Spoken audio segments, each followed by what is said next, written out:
សួរ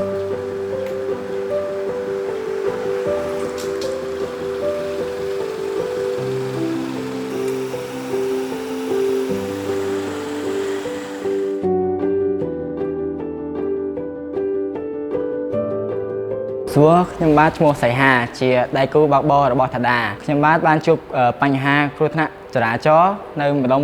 កោះពេជ្រមុនពេលកើតហេតុខ្ញុំបាទបានជិះម៉ូតូទៅទទួលភ្ញៀវនៅឯម្ដុំកោះពេជ្រស្រាប់តែពេលនោះមានឡានគ្រឿងបានបុកខ្ញុំពីក្រោយ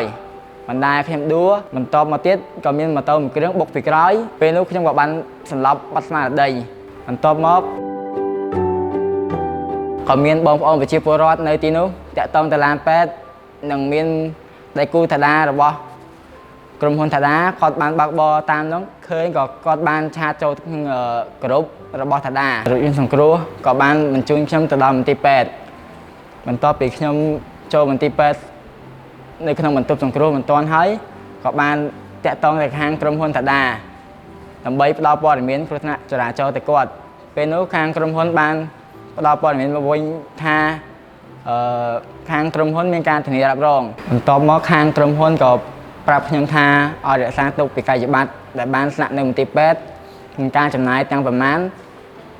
ដើម្បីជូនមកខាងក្រុមហ៊ុនដើម្បីខាងក្រុមហ៊ុនក៏ផ្ដល់សំណងជូនតាមទឹកប្រាក់ដែល